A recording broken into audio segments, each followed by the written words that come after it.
전능하사 천지를 만드신 하나님 아버지를 내가 믿사오며 그 외아들 우리 주 예수 그리스도를 믿사오니 이는 성령으로 잉태하사 동정녀 마리아에게 나시고 본디오 빌라도에게 고난을 받으사 십자가에 못 박혀 죽으시고 장사한 지 사흘 만에 죽은 자 가운데서 다시 살아나시며 하늘에 오르사 전능하신 하나님 우편에 앉아 계시다가 저리로서 산자와 죽은 자를 심판하러 오시리라. 성령을 믿사오며 거룩한 공회와 성도가 서로 교통하는 것과 죄를 사하여 주시는 것과 몸이 다시 사는 것과 영원히 사는 것을 믿사옵나이다. 아멘. 오늘 우리에게 주시는 하나님의 말씀은 신약성경 마가복음 10장 21절에서 28절 말씀입니다. 마가복음 10장 21절에서 28절, 신약성경 71면에 있는 말씀입니다. 마가복음 10장 21절에서 28절 제가 봉독하겠습니다. 예수께서 그를 보시고 사랑하사 이르시되 내게 아직도 한 가지 부족한 것이 있으니 가서 내게 있는 것을 다 팔아 가난한 자들에게 주라. 그리하면 하늘에서 보화가 내게 있으리라. 그리고 와서 나를 따르라 하시니 그 사람은 재물이 많은 고로 이 말씀으로 인하여 슬픈 기색을 띠고 근심하며 가니라.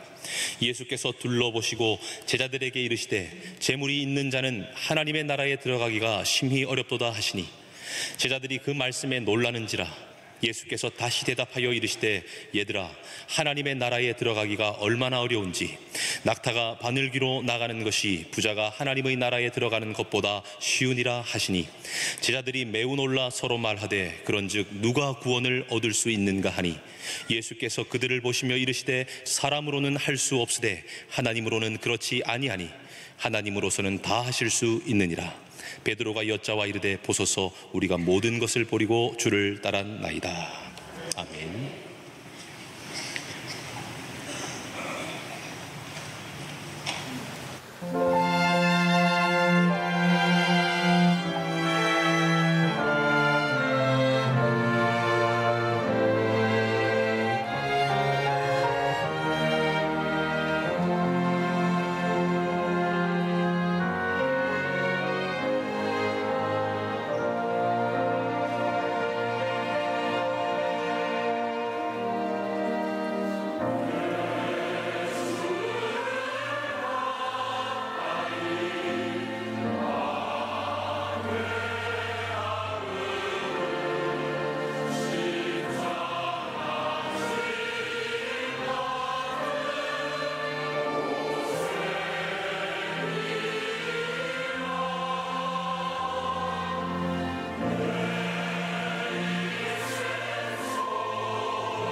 감사합니다. 오늘 본문은 잘 알려진 내용입니다. 한 부자 청년이 나오죠. 그는 어렸을 때부터 모든 계명을 다 지켰다고 얘기합니다. 대단한 것이죠. 부자인데다가 청년입니다. 나이가 젊었습니다. 그런데 모든 계명까지 다 지켰다고 그러는 거죠. 정말 어디에도 흠잡을 데 없는 아마 당시의 최고의 신랑감이 아닌가 그렇게 생각이 들어요. 그런데 주님이 그를 만나서 전곡을 찌릅니다. 주님이 하신 말씀은 이거예요. 내게 있는 것을 다 팔아 가난한 자에게 주라. 이 주님의 한 말씀이 다 무너져 버립니다.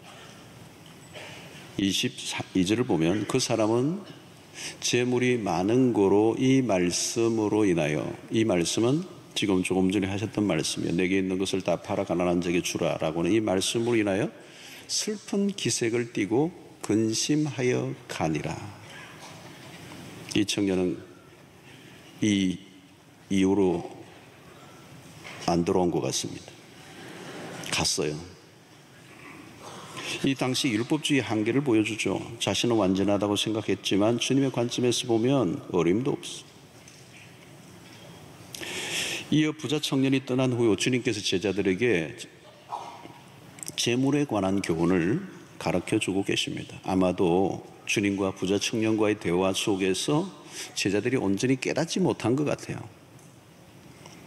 23절을 보면 예수께서 둘러보시고 제자들에게 이르시되 재물이 있는 자는 하나님의 나라에 들어가기가 심히 어렵도다 하시니.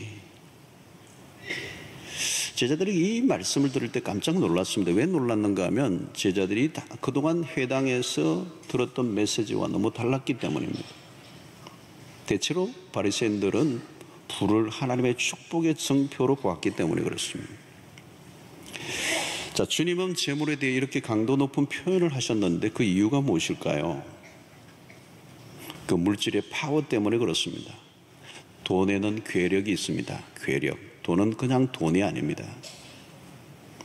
돈은 사람들의 마음과 행동을 지배하는 강력한 힘을 갖고 있습니다.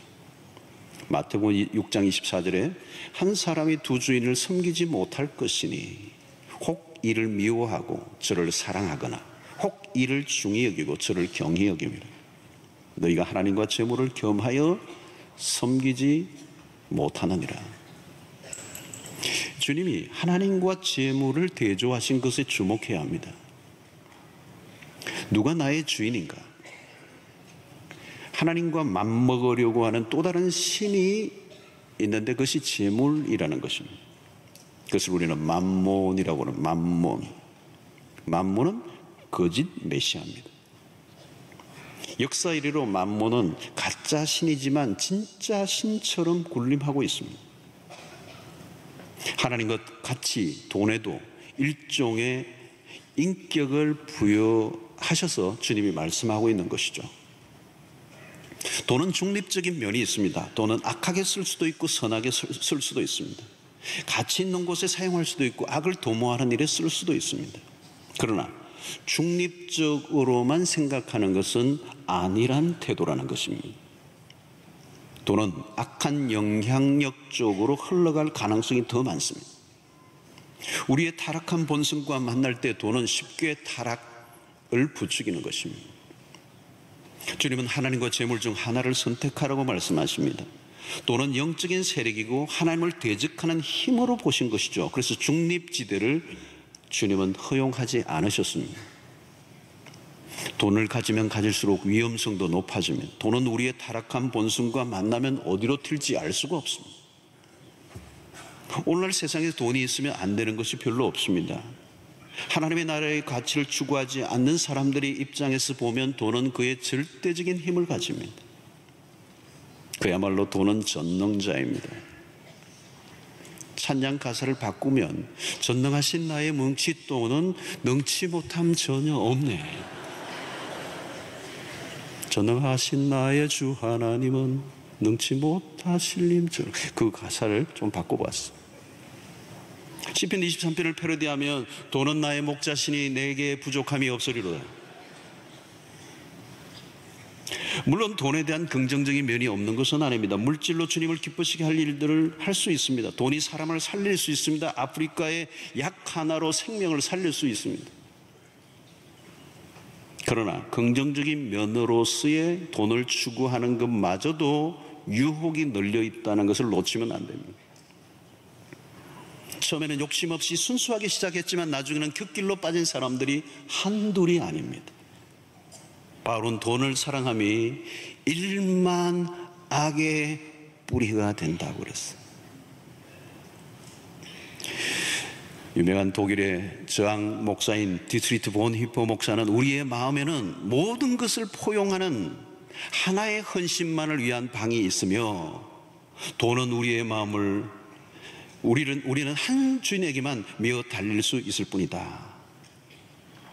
돈은 우리의 마음을 사로잡는 힘, 영적인 힘이 있습니다. 물질의 힘은 결코 만만하게 보아서는 안 된다는 것입니다. 예수님께서는 내 보물이 있는 곳에 내 마음도 있다고 말씀하십니다. 내 마음이 있는 곳이 어디냐? 무엇이 나의 안정감인가? 우리가 무엇 때문에 가장 많이 염려하고 근심하는가? 여러분, 우리가 중요하게 여기는 그것이 결국 나의 마음을 사로잡고 있는 것입니다. 물질적인 부는 그 장악하는 힘이 엄청납니다. 돈의 힘은 다른 모든 것들까지 다 동원하여 합세하여 총공격을 퍼붓습니다. 아차하면 정신을 잃어버립니다. 왜 예수님께서 내 마음을 다하고 목숨을 다하고 뜻을 다하여 주 너의 하나님을 사랑하라고 하셨을까요? 이유를 알아야 합니다. 그냥 하나님을 사랑하라고 말하지 않고 너 마음을 다하고 내 목숨을 다하고 뜻을 다하여 주 너의 하나님을 사랑하라고 하신 이유는 뭘까요? 하나님에게 전심을 쏟지 않으면 물질이 주는, 이 재물이 주는 힘에 끌려갈 수밖에 없다는 것입니다. 혹 결혼한 사람으로 이중생활을 한다면 두 사람을 만족시켜 줄 수 있을까요? 결혼 전까지 사귀는 사람은 여럿 있을 수 있습니다. 그러나 배우자는 한 사람이어야 합니다. 돈과 하나님을 함께 섬기는 이중생활은 불가능하다는 것입니다. 물질적으로 풍요로운 삶을 살면서도 영적으로 깨어있기가 참으로 어렵습니다. 카네기가 그런 얘기했죠. 고난을 이겨내는 사람이 100명이라면 번영을 이겨내는 사람은 한두 명에 불과하다. 풍요의 환경에서 계속 영적 변화를 경험하고 끊임없이 영적인 갈급함을 유지한다면 그건 대단한 것입니다. 돈을 가지면 나도 모르게 교만하기 쉽습니다. 우리는 약간만 배가 불러도 기도가 약해지고 하나님을 의지하는 마음이 식어집니다. 하나님을 섬기기보다 내가 하나님이 되는 것입니다. 존 하기라는 사람은 만몬병의 증상을 이야기하기를 무감각이라고 했습니다. 개인주의에 빠져 자신 외에는 별 관심이 없는 상태에 빠져든다는 것입니다. 돈의 힘에 지배를 당할 때 꼼짝없이 끌려다니다 보면 무감각, 나 외에 다른 사람에 대해서 주변의 환경에 대해서 별로 관심 없음의 상태에 빠진다는 겁니다. 오늘 예수님의 비유는 충격적입니다. 오늘 25절에 보니까 낙타가 바늘기로 나가는 것이 부자가 하나님의 나라에 들어가는 것보다 쉬운 일을 하시니, 이 말은 불가능하다는 얘기를 하는 것이죠. 팔레스타인의 사람들은 불가능하다는 말을 이야기할 때 이 비유를 사용했습니다. 주님의 입장은 아주 단호합니다. 그럼에도 불구하고 오늘 이 본문의 말씀은 하나님이 역사하시면 길이 없는 것은 아니에요. 낙타가 바늘기로 들어가려면 방법은 있어요. 바늘기를 낙타보다 더 크게 만들거나 아니면 낙타를 바늘기만큼 작게 만들거나. 하나님은 두 가지 다 하실 수 있어요. 부자로 남기를 고집하는 사람을 하나님의 나라에 들어가게 하려면 그 문을 크게 하실 수밖에 없습니다. 그러나 그것은 하나님이 원하시는 일은 아닙니다. 다른 길은 뭘까요? 하나님은 부자를 변화하게 하셔서 하나님의 나라에 들어가게 하실 수 있습니다. 하나님은 바늘길을 그대로 두고 낙타를 변화시키기를 원하시는 쪽이 더 가깝습니다. 기독교 역사를 보면 바늘길을 통과한 부자들이 많아요. 사람으로는 할 수 없을 때 하나님은 하실 수 있다는 말씀이죠. 우리가 대표적인 사람이 세리장 삭개오의 얘기입니다. 그는 부자였어요. 그는 영혼의 목마름을 갖고 있었습니다. 그 부가 자기의 영혼을 만족시켜주지 못했어요. 그는 주님이 오신다는, 그 마을에 오신다는 소식을 듣고 주님을 만나고자 했습니다. 그러나 사람이 너무 많아 만날 길이 없어요. 그래서 뽕나무 위로 올라갔던 삭개오. 주님을 만나자마자 그는 그동안 움켜쥐고 있던 자신의 물질을 포기합니다. 비로소 주님은 그를 변화시키시고 구원의 길로 초대하십니다. 본문은 물질에 대한 이야기이기보다 영원에 대한 얘기입니다. Eternal life. 현실의 문제를 위해 살 것인가, 영원한 하나님의 나라를 위해 살 것인가, 순간과 영원 사이에 어디에 더 많은 관심과 투자를 하며 살 것인가. 이것은 매일 우리가 당면하는 과제입니다. 하늘의 보물을 쌓아둘 것인가, 아니면 땅에 쌓아둘 것인가. 오늘날 우리의 물질의 문제는 만만하지 않습니다. 지난 2000년 전 주님이 재물의 위험성을 경고하셨을 때보다 훨씬 더 유혹이 강하고 다양해졌습니다. 오늘은 경제시대예요. 물질 만능주의의 세상입니다. 모든 것은 경제로 결론이 나는 세상입니다. 우리가 늘 싸우는 주제죠. 부자 청년은 자신의 재물을 팔아 가난한 자들을 위해 내어놓을 수 없었습니다. 이유는 뭘까요? 재물의 힘을 의지하고 있었기 때문입니다. 재물이 그의 가장 소중한 가치고 그의 안정감이고 그의 소망이었습니다. 영생의 삶보다 움켜쥐고 있는 재물이 더 매력적이었습니다. 그런 영생을 얻고자 했어요. 주님에게 찾아서 어떻게 하면 영생을 얻어야 합니까? 라고 하는 이 중요한 문제를 가지고 왔습니다. 그러나 현실이 주는 달콤함을 놓치고 싶지 않았어요. 성도 여러분, 둘 다 질 수는 없어요. 하나를 얻기 위해 하나를 내려놓아야 합니다. 부자 청년이 예수님께 찾아온 것을 보면 그런 영적인 관심을 가진 사람입니다. 영생에 대한 질문을 한 것으로 보면 더욱더 그렇습니다. 그러나 안타깝게도 거기까지였어요. 관심만으로는 구원을 받을 수 없습니다. 교회에 나오는 것만으로 구원을 얻을 수 없습니다. 성경에 관심을 가지는 것만으로는 구원을 얻을 수가 없습니다. 부자 청년은 주님에게 상당히 가까이 다가왔지만 결국은 결정적인 이 문제로 인하여 주님으로부터 멀어지고 말았습니다. 그런 하나님을 섬긴 자가 아니라 물질을 숭배한 우상 숭배자였습니다. 주님은 마태복음 6장 19절 21절에 아주 귀중한 말씀을 하세요. 너희를 위하여 보물을 땅에 쌓아두지 말라. 거기는 좀과 동록이 해하며 도둑이 구멍을 뚫고 도둑질하느니라. 오직 너희를 위하여 보물을 하늘에 쌓아두라. 거기는 좀이나 동록이 해하지 못하며 도둑이 구멍을 뚫지도 못하고 도둑질도 못하느니라. 내 보물이 있는 그곳에 내 마음도 있느니라. 우리의 마음을 사로잡고 있는 게 뭐냐는 겁니다. 우리의 마음의 중심에 무엇이 자리 잡고 있는가? 재물인가? 하나님인가? 지금인가? 영혼인가? 우리는 미래를 위해 재물을 쌓고자 합니다. 그러나 세상의 재물이 우리의 미래를 보장해 주지 못합니다. 땅에 쌓아둔 돈은 안전하지 않다고 말합니다. 좀과 동록이 해하거나 도둑질하는 자들이 빼앗아간다는 겁니다. 가장 안전한 곳은 오직 한 곳밖에 없어요. 그것은 바로 하나님, 하늘이라는 거죠. 마틴 루터는 이런 얘기합니다. 내 손에 가진 모든 것을 잃어버렸다. 그러나 주님 손에 맡긴 것은 아직도 그대로 있다. 여러분, 지금 무엇을 보물로 여깁니까? 이 시간 영안이 열려지는 은혜가 있게 되기를 축원합니다. 요한 1서 2장 15절로 17절에 보면 이 세상이나 세상에 있는 것들을 사랑하지 말라. 누구든지 세상을 사랑하면 아버지의 사랑이 그 안에 있지 아니하니 이는 세상에 있는 모든 것이 육신의 정욕과 안목의 정욕과 이성의 자랑이니 다 아버지께로부터 온 것이 아니요 세상으로부터 온 것이라. 이 세상도 그 정욕도 지나가되 오직 하나님의 뜻을 행하는 자는 영원히 거하느니라. 여러분, 이 세상의 모든 것은 다 사라진다는 거죠. 영원한 것은 없다는 것입니다. 지상의 일시적인 삶과 영원은 비교조차 안 됩니다. 그런데도 우리는 육신의 정욕과 안목의 정욕과 이상의 자랑에 매달립니다. 영원하지 않는 것은 우리가 아무리 붙들어도요, 우리 곁을 떠나게 됩니다. 사람들은 자신이 의지한 것에 배신을 당하게 되어 있습니다. 주님의 결론은 오늘 이 말씀에서 가서 내게 있는 것을 다 팔아 가난한 자들에게 주라. 그리하면 하늘에서 보화가 내게 있으리라. 여러분, 우리는 돈을 사용하는 것을 보면 그의 가치관을 알 수가 있습니다. 돈은 우리의 가치를 잘 알려주는 도구입니다. 우리가 무엇을 경배하는가 하는 것입니다. 하나님을 예배하는 자, 세상을 숭배하는지 돈의 출처를 보면 알 수가 있습니다. 돈을 사용하는 것을 보면 내가 어디에 속한 자인가를 잘 드러냅니다.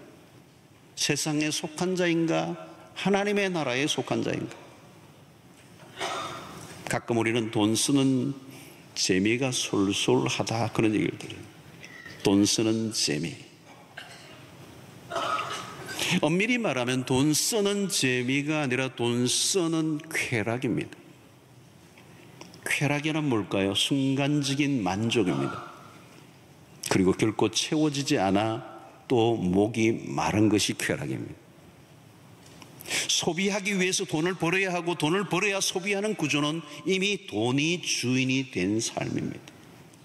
그런 구조에 한번 말려 들어가면 영적인 삶을 살기 어렵습니다. 돈이 마음을 지배하는 순간 영적인 열기와 영적인 갈망은 사라져버립니다. 한순간도 경계의 시선을 놓치면 안 되는 것이 재물에 관한 것입니다. 재물이 얼마나 쉽게 하나님으로부터 멀어지게 하는지 모릅니다. 물질을 향해 마음이 기울어지는 순간 급속하게 우리의 영적인 관심은 무너집니다. 아담과 하와가 선악과에 주목하는 순간 하나님은 보이지 않아요.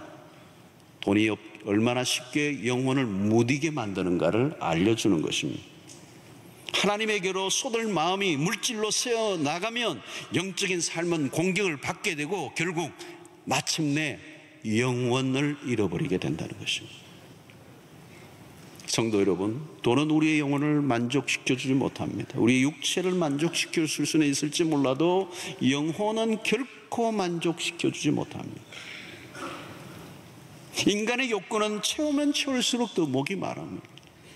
빌립보서 3장 19절에 얘기합니다. 그들의 마침은 멸망이요 그들의 신은 배요, 배, 이 배, 스토마크. 그 영광은 그들의 부끄러움에 있고 땅의 일을 생각하는 자. 그들의 신이 뭐라고요? 배라는 거예요. 이 배. 이 배가 너무 커요. 아무리 채워도 만족을 못해요. 사람들은 일평생 자신의 배를 위해 삽니다. 자신의 배를 채울 수 있을 때까지 채우지만 그 배는 채워지지 않는다는 거예요. 삭개오는 누구입니까? 세리장이에요. 로마의 식민지하에 있는 유대 땅에 유대인이 세리장으로 있다는 얘기는 그 동족의 등을 쳐서 가능하면 많이 돈을 긁어내어 자신의 부를 축적하기 위해서 살았던 사람이에요. 자기 동족으로부터 유대인의 관점에서 보면 삭개오는 인간도 아닌 거죠. 인격의 파탄이 일어난 사람이죠. 동족의 그 고통을 가하게 해서 돈을 받아 로마에 납부하고 자기가 착취하는, 돈만 얻는다면 모든 것을 다 잃어버려도 상관없는, 자기의 동족의 모두가 자기를 향하여 욕을 한데 쏟아부어도 상관없는 거예요. 왜? 내 삶의 목적은 돈이기 때문에.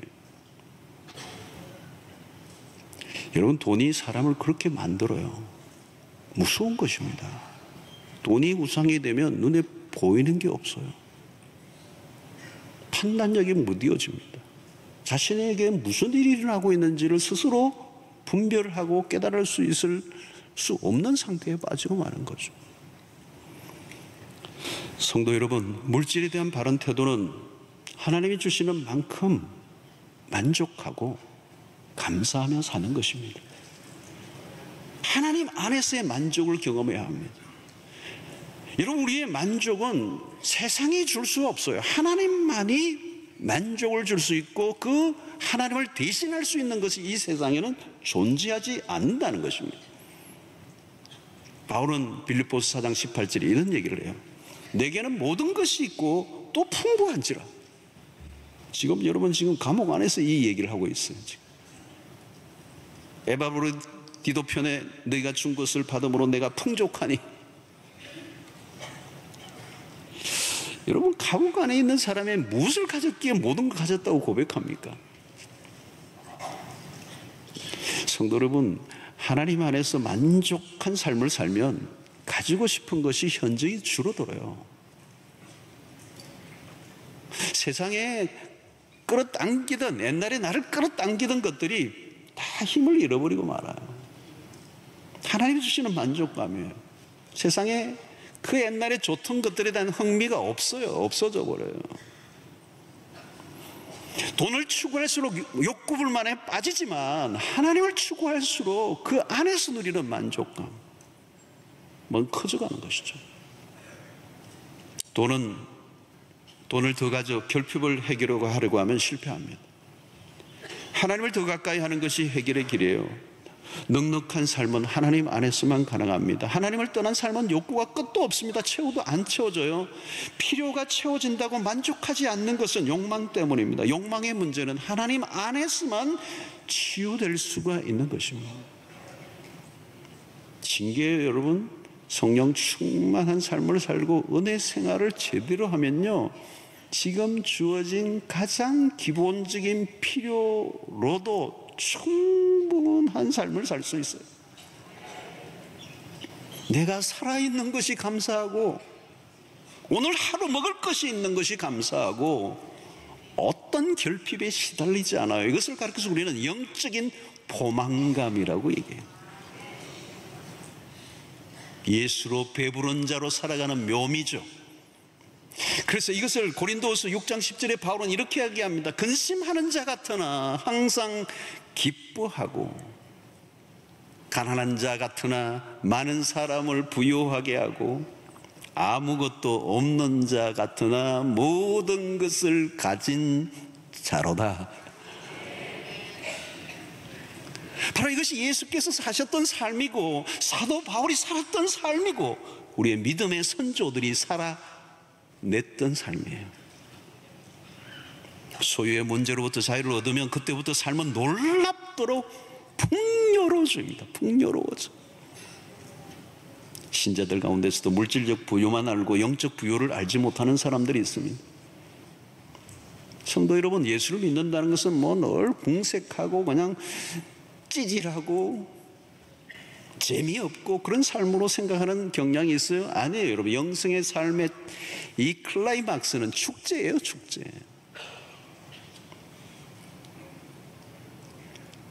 가나의 혼인잔치집에서 예수님이 물이 포도주 되게 하신 사건도 보면 너무 멋있어요. 여러분, 잔치에 초대하고 싶은 분이 예수님이셨어요. 그게 참여하셨어요. 잔치가 무르익어갈 때 포도주가 떨어졌는데 그 어머니가 와서 포도주가 떨어졌다니까 그 물동이에 있는, 우리 입구에 있는 물동이에 다 막 그냥 가득 채워서 포도주가 되게 하신 거예요. 웬만큼 다 먹고 이제 뭐 어느 정도는 다 잔치가 진행되지 않았겠어요. 근데 예수님은 더 먹어라 그러고 막 완전히 그냥 아구까지 채운 그 물들을 다 포도주로 만들어가지고 근하게 한잔하게 했어요. 포도즙이 아니에요. 어떤 분은 포도즙이라는 포도주예요, 여러분. 오늘 우리는 포도즙을 먹었어요. 포도주. 예, 포도주를 안 하는 이유는 뭘까요? 주로 술 드시는 분들이 그러더라고. 성찬때 한 잔 마시더니 이러더라고. 그거 안 되는 거예요. 옛날에 그 추억이 일어나가지고.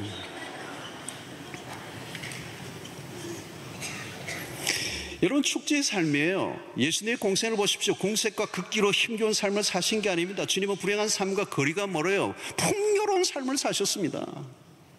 기쁨이 넘치는 일상을 보내셨어요. 바울은 범사에 감사하고 항상 기뻐하는 삶을 살았습니다. 여러분, 찬송가 중에서도 우리의 믿음의 선조들은 좁은 길을 걸으며 밤낮 기뻐하는 것, 주의 영이 함께함이라. 얼마나 멋있어요, 여러분. 좁은 길을 걸어도 밤낮 기뻐한다는 거예요. 주의 영이 함께 하시니까. 메마른 땅을 종일 걸어가도 나 피곤치 아니하며. 여러분, 가졌음에도 욕망을 하면 불행이 찾아옵니다. 그러나 영적 부여는 물질적으로 가지고 있지 않아도 불행이 끼어들 구석이 없습니다. 세상은 자꾸 욕망하도록 집요하게 자극하죠.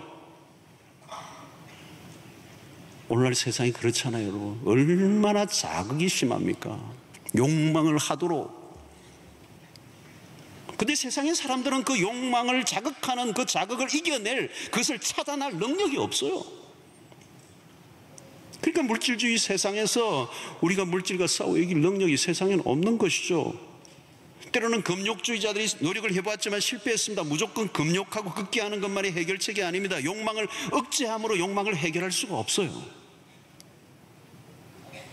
실존하는 돈을 그냥 무시한다고 해결되는 일은 아닙니다. 우리에게 하나님 안에서 이길 능력이 주어졌습니다. 영적인 복이란 하나님 안에서 누리는 만족과 기쁨과 평강을 소유한 삶입니다. 이런 것은 돈으로 결코 얻을 수 없는 것입니다. 바울은 그 비밀을 깨달은 자요. 이전에 붙들고 자랑했던 것들을 모두 배설물로 여겨버렸습니다. 자유를 얻었습니다. 이전에 유익하게 여겼던 것이 알고 보니 해로운 것이었다는 걸 발견하는 거죠. 물질로부터의 자유함은 더 많이 가짐으로 오는 것이 아니라 끝없이 섬기는 삶을 통하여 주어지는 것입니다. 잠언서에 지혜자의 기도가 있습니다. 잠언 30장 7절로 9절에 보니까 내가 두 가지 일을 주께 구하였습니다. 내가 죽기 전에 내게 거절하지 마시옵소서. 곧 헛된 것과 거짓말을 내게서 멀리 하옵시며 나를 가난하게도 마옵시고 부하게도 마옵시고 오직 필요한 양식으로 나를 먹이시옵소서.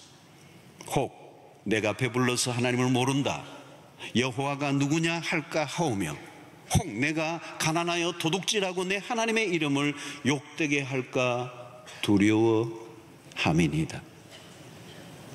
얼마나 지혜로운 기도입니까? 유명한 신학자인 폴 틸리가 좋은 말을 했어요. 영원한 지금, Eternal Now, 영원한 지금. 우리는 지금 영원한 지금에 살고 있습니다. 예수를 믿은 우리에게는 이미 영원이 시작되었고 오늘이는 영원의 일부예요. 오늘의 하나님을 믿고 항상 오늘에 사는 것이 중요합니다. 하나님의 부르심에 철저히 따르는 사람은 때마다 공급해 주시는 만나에 의지하고 살아갑니다. 오늘 내게는 하나님이 계시고 나에게 필요한 모든 것은 그분께 있습니다. 내일도 동일할 것입니다. 지금 나에게 있는 것을 족하게 여기고 영혼을 위해 부지런히 투자하십시오. 씨를 뿌리십시오. 선한 일에 부한 자로 살아갈 수 있게 되기를 바랍니다. 디모데전서 6장 7절로 8절에 우리가 세상에 아무것도 가지고 온 것이 없음에 또한 아무것도 가지고 가지 못하리니 우리가 먹을 것과 입을 것이 있은즉 족한 줄로 알 것이니라. 디모데전서 6장 18절로 19절에 선을 행하고 선한 사업을 많이 하고 나누어 주기를 좋아하며 너그러운 자가 되게 하라. 이것이 장래 자기를 위하여 좋은 터를 쌓아 참된 생명을 취하는 것이니라. 주님이 말씀하신 대로 오늘 내 재산을 팔아 가난한 자에게 나누어 주라. 도전이죠. 간단한 문제는 아닙니다. 오늘 지금 당장 재산을 팔아서 처분하라는 얘기가 아니에요. 그리고 그것도 하루아침에 이룰 수 있는 일들도 아니에요. 그러나 오늘 우리의 삶 속에 우리의 관심, 우리의 초점, 우리의 목표, 방향이 어디인가를 확인하게 하는 것입니다. 우리는 이 나라에 속한 자가 아니라 영원한 하나님의 나라에 속한 자들입니다. 오늘 지금 현세에 있는 현실의 이 물질의 탐욕에 우리의 눈이 어두워 영혼을 놓쳐서는 안 된다는 말씀을 하고 있는 것입니다. 그렇다면 우리가 영혼을 잃어버리지 않고 오늘을 살아가는 방법은 뭘까요? 물질에 매이지 않고 우리의 삶의 현장 속의 작은 것에서부터 우리의 물질을 이웃과 함께 하나님의 나라를 위해서 나누는 일에 힘을 쓰는 일들을 통하여 우리에게 있는 소유욕을 끊임없이 훈련하고 단련해야 한다는 것. 여러분, 조금씩 작은 것에서부터 실천하십시오.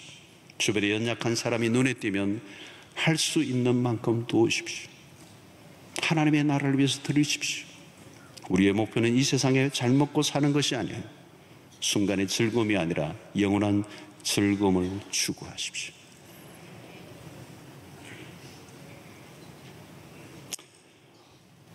오늘 우리 일부회 때도 우리 원로 목사님에게 이 말씀에 딱 적합한 것을 하셨어요. 우리 원로 목사님 보니까 늘 이 안에 봉투가 하나 들어있어요. 언제든지 누군가를 만나면 도울 사람이 있으면 언제든지 도우려고 봉투를 딱 준비해 놓고 갖고 계세요. 항상. 최근에도 제가 보았고요. 오늘 또 봉투가 들었더라고요. 끊임없이 나누려고 하는 거예요. 오늘 이 시대의 소유욕에 빠지지 않고 물질의 탐욕과 상관없이 끊임없이 나누시는 삶의 모습을 제가 가까이 보면서 참 많은 도전을 받아요. 성도 여러분, 우리의 목표는 이 땅이 아니에요. 영원한 나라예요. 현실의 문제에 빠져 영혼을 놓치지 않게 되기를 바랍니다. 마틴 루터는 자신의 달력에 오직 2날만 있다고 얘기해요. 오늘, 그리고 그날. today, 오늘 이 시간, 그리고 그날, 주님이 오시는 그날. 이 세상을 사랑하지 마십시오. 돈맛에 길들여지면 영원을 향한 감각을 놓치고 맙니다. 요한일서 2장 15절의 말씀처럼 이 세상이나 이 세상에 있는 것들을 사랑하지 말라. 누구든지 이 세상을 사랑하면 아버지의 사랑이 그 안에 있지 않다. 우리는 세상에 살기 때문에 이 세상을 포기할 수 없고 거부할 수는 없어요. 그러나 이 세상의 것을 너무 꽉 세게 붙잡고 있지 마세요. 대충. 그래서 언제든지 필요한 자들에게, 언제든지 주님이 원하시면 우리의 것들을 포기할 수 있는 태도를 가지고, 그럴 수 있는 이유는 뭘까요? 우리는 영원을 소유한 자가 되었기 때문입니다. 우리는 영원을 향하는 자들이기 때문에 그 영원을 목표로 살아가는 여러분들 되셔서 이 혼란한 세상, 우리를 유혹하고 우리를 흔들어대는 이 물질주의의 세상에서 그 물질의 탐닉이 아니라 하나님께 탐닉하시고 하나님께 몰입하시고 하나님께 집중하셔서 현실의 그 조그마한 욕망의 포로가 되어 영혼을 놓치지 않는 여러분들 되시기를 바라고, 영원한 하나님의 나라를 향하여 승리하는 여러분들 되시기를 주의 이름으로 축원합니다. 하나님 아버지, 오늘도 우리에게 주신 말씀을 통하여 오늘 이 물질 만능, 이 만몬이 지배하는 이 세상의 한가운데서 우리 영혼을 잃어버리지 않게 하여 주시고 영원을 향하여 믿음의 발걸음을 향하는 주의 백성들 되게 하여 주시옵소서. 예수님의 이름으로 기도하옵나이다. 아멘. 이제는 우리 주 예수 그리스도의 놀라우신 은혜와 하나님의 크신 사랑과 성령의 교통하심이 우리의 순간의 기쁨을 추구하며 물질의 탐닉한 삶에서 벗어나 영원한 하나님의 나라를 추구하며 참으로 우리에게 주어진 이 시간들 속에 하나님의 그 안에서 참된 감사와 기쁨과 그리고 환희를 누리며 승리하는 삶을 살기로 결단하고 돌아가는 주의 백성들 머리 위에 지금부터 영원토록 함께 있을지어다. 아멘.